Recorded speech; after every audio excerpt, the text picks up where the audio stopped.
Yo, what's up everyone? Welcome back to the channel, and today I'm going to show you how to get a credit limit increase on Experian. All right, if you've been wondering how to get a credit limit increase on Experian, this video is for you. It's going to be a really quick one. I'm just going to give you a couple of guides on how to get that done. So let's just get straight into it.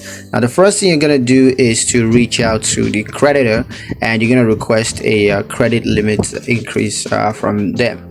Now the next you're gonna need to provide financial information that's gonna support your request, and all you got to do after that is just wait for the creditor's decision on whether or not they're going to grant your request. Hopefully, if you have all of your financial information correct, your request is going to be processed successfully, and you'll be able to get a credit limit increase. So yeah, that's pretty much it on how to get a credit limit increase on Experian.